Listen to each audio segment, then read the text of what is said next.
What's up, everyone? Welcome to On the Rock Sports Talk Podcast, where we talk about basketball, football, baseball, college sports, fantasy football, and breaking sports news.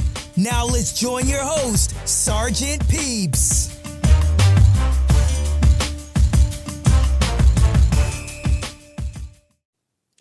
Yo. What's up, my peeps? It's your boy, Sergeant Peeps. Hey, today we're going to discuss that ugly Eagles loss to the New York Jets yesterday. We're going to talk about the NFC East race, and we're going to rank the top teams in the NFL. My opinion, and I'm going to get your opinion as well. So, my Philadelphia Eagles took a bad loss yesterday against the New York Jets, whom the Eagles was 12-0 all time against the Jets. They never lost to the Jets at all. Which going into this game, I just knew we was gonna beat them because they didn't have Sauce Gardner. They didn't have the other starting corner, and I think it was another backup corner they didn't have. And I just knew we was gonna win this game, and I win this game confident. I mean, we even came out. They started 3-0, the Jets. Then we marched all the way downfield and got a touchdown. Controversial, but I mean, we finally got that touchdown, which. I didn't think we was gonna get that first touchdown after that controversial reach over the goal line, which I don't think he got over in the end zone. But when they came back from commercial, New York said they got all the angles and they said he broke the plane. So you can only go with what New York said on the replay. So we're just gonna go with that. For the season, like I said, we fell to 5-1, our first loss of the season. But hey, we still first in the NFC East. We tied for San Fran for the best record in the NFC Conference. Detroit is 5-1 also, so. I can say it's a three-way tie in the NFC conference. So it's three teams. And now we got all of it out of the way. Let's react to this game. The Eagles pretty much lost this game because of turnovers. And the Eagles had 4 of them bitches versus Jets. And the Jets had zero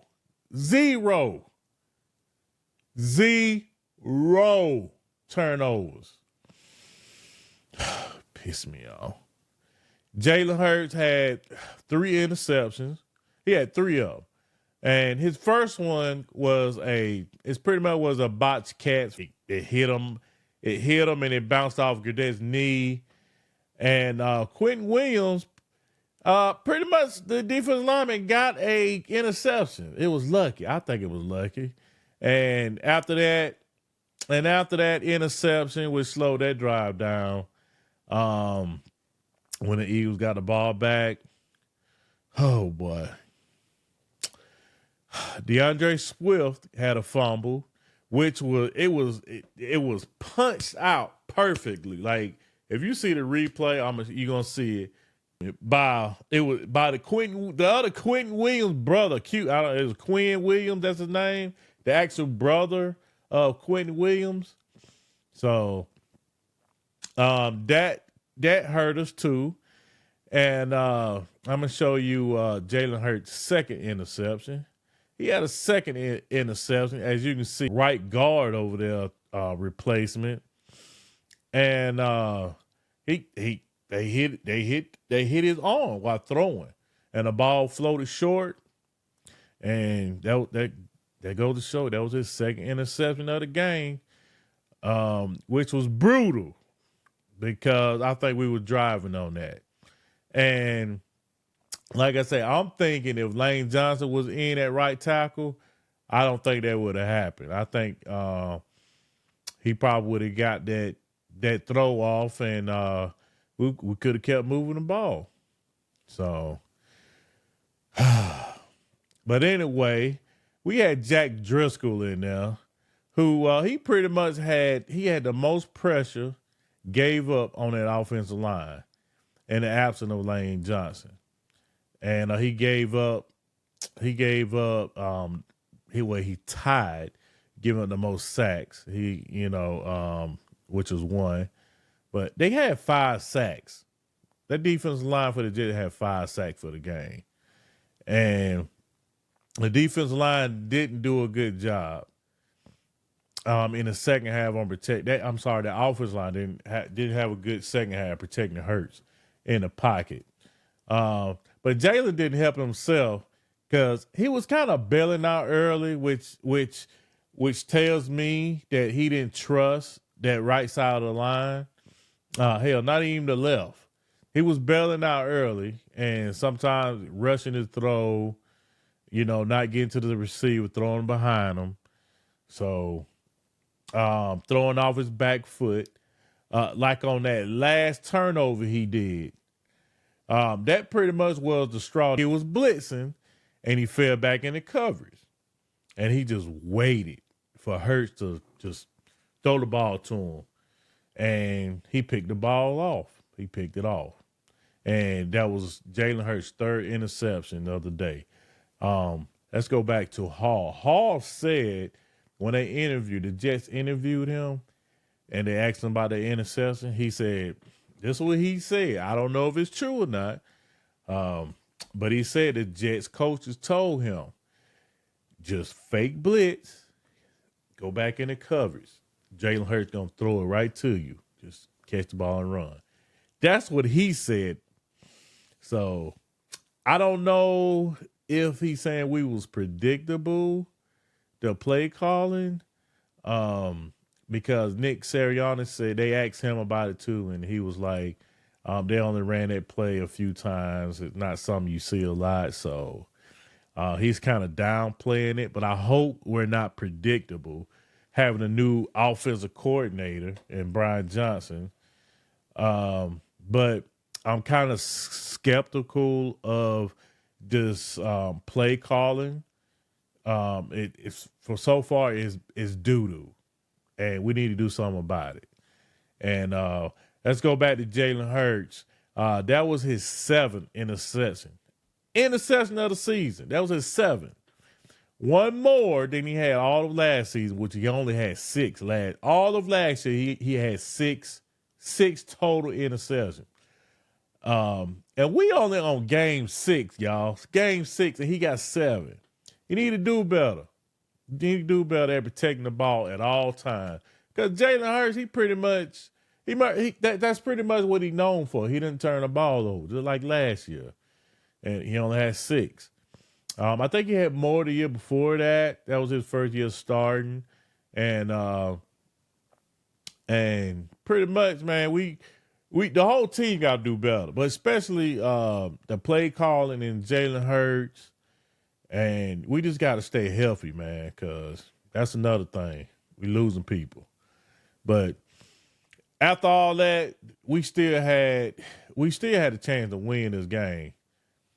So even out that pick, you know what I'm saying? But the play calling at the end was suspect too. And that last drive when we let the Jets just score, go in the end zone, so we have enough time to go and score. We only gained 2 yards. 2 yards, bro. 4 plays, 2 yards, which is stupid. Like I said, that's play calling.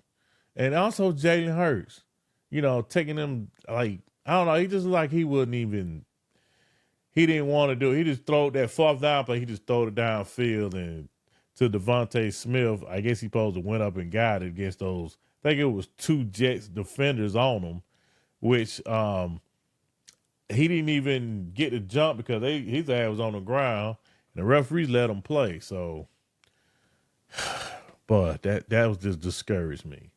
But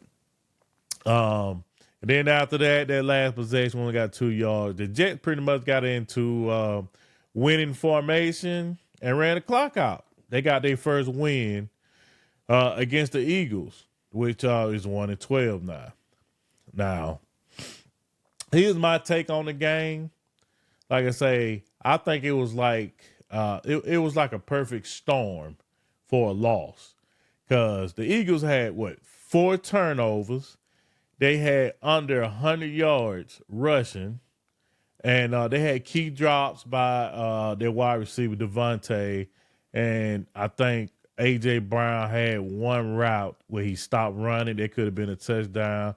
But, I mean, I don't know what happened on that between him and Jalen, but the dude had over 125 yards. You know, I can't say nothing bad about A.J. Brown, because the last 4 games the dude been balling. Ever since that little argument he had on the sideline with Jalen, I mean, he pretty much been balling out. So, like I was saying, those key drop by Devontae, and also Jalen Hurts throwing the ball 45 times. 45 times. I seen a stat. Hopefully I can find it and pull it up. But I seen a stat where the Eagles, the Jalen Hurts, the Eagles are like, they haven't won a game when Jalen Hurts throws over 44 times. And he threw 45 this time, which is crazy, because we still could have won the game. You know, which you got to answer that question. Like, why didn't we run the ball? You know, like before that, we throw the interception at the end to Hall. Like, why didn't we run the ball? We was up 2. And all we had to do was run the ball out, punt it, punt it all the way to the end zone, and let Zach Wilson try to beat you. I don't understand that. That's all we had to do. That was another mistake we made. Could have ran some clock. Like Zach, he wasn't moving the ball on our defense, and our defense played great. I have nothing bad to say about our defense. I mean, that pretty much that last touchdown, you got to get that to Jalen Hurts. Because we let them score after they throw the intercept, because we wanted that time to try and score. But the defense pretty much held them to, how much was it? It was 17, pretty much 12 points. They held them to, I think 12 points, which not bad. It was like 4 field goals. That's it. So it should have been that if that was another team, those 12 points would have been more. But Zach Wilson is trash. Like I said, that's why we shouldn't have beat them. It was trash.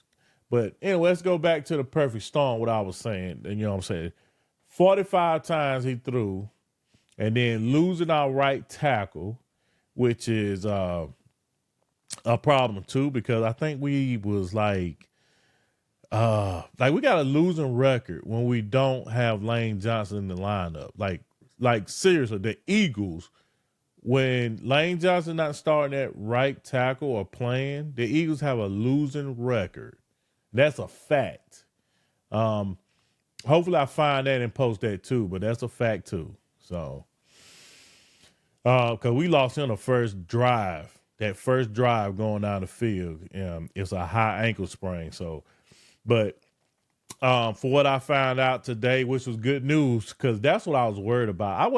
I know we lost the game today, and it was an L. I take that, but I was more worried about Lane Johnson, because I already know. I knew this. I knew we had a losing record if we don't have Lane.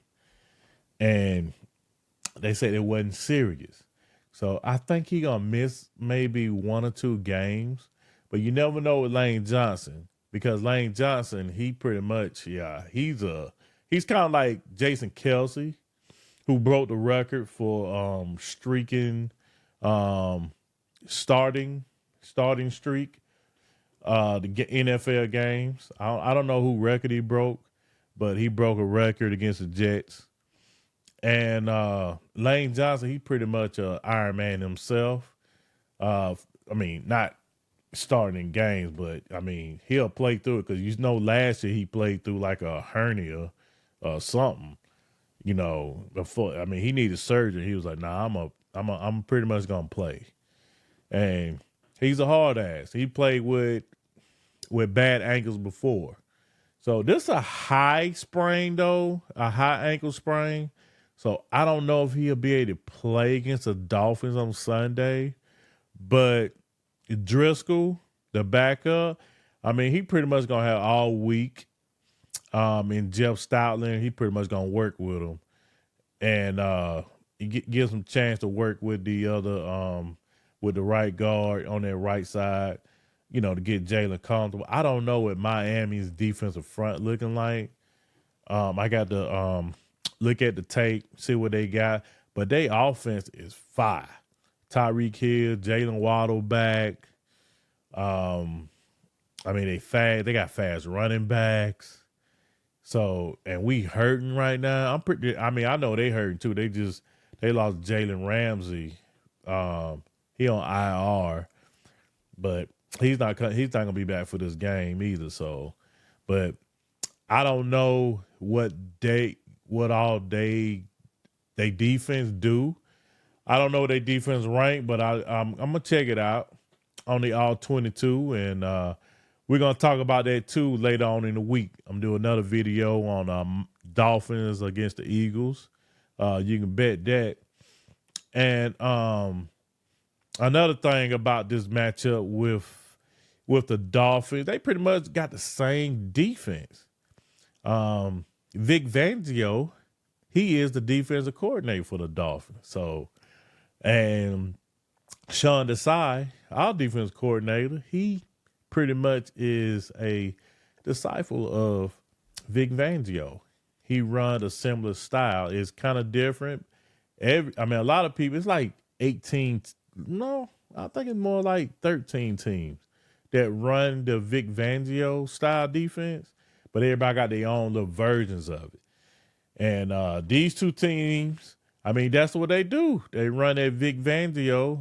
Vic Fangio is the defense of the Miami Dolphins. So, but Sean Desai is a disciple of him, and he got his own version. So we'll see how that work on Sunday night also. But you got to contain Tyreek. But then we don't get into that. We're getting at the next video. But that's pretty much the perfect storm I was talking about, which was for a loss. But like I said, we still had a chance to win that game. It was kind of like last year when we played the Redskins. Played the Redskins last year. I think we was 7-0. And we was turning about. We started off scoring. We scored first. But at least we had turnovers. What I mean is we made Washington turn the ball over also. This game we didn't. But we had a lot of turnovers that game. I want to say we had 3 or 4, something like that. And it was up there. And that led to Washington beating us last year. And they stopped our 7-game win streak. Our first loss last year, Monday Night Football, if I'm not mistaken, at the Link. This time it was a road game. But, New York Jets it's up the turnpike from Philly. So it's not that far from it. It was like a home game. Well, actually, it wasn't like a home game. Usually Eagles travel away like they did last week against the L.A. Rams at SoFi Stadium. The Eagles pretty much took over that stadium. But the Jets game, the Jets, they pretty much wouldn't give up their tickets. I looked at a stat also yesterday saying that the Eagles probably had 10% of ticket sales at that game. So that's telling me the Jets fans, they got confidence in this team. And they pretty much didn't give up their tickets and they took over their own stadium, which before this year, that wouldn't have happened. In past years, the Eagles would take over the Jet Stadium. But hey, I digress. We're gonna talk about something else. But anyway, I think we'll bounce back next week against those Dolphins and on Sunday Night Football. It's gonna be at the Link though, baby. And I think Jalen Hurts and his team will get it done, and they pretty much going to start another streak, I think. And their schedule is going to be pretty brutal. I think we got Miami Sunday Night Football. Then we got the next week after that, we got Washington. That's a 1 o'clock game at Washington on the road. Let's see. After that, we got Dallas Cowboys. Definitely gonna beat them.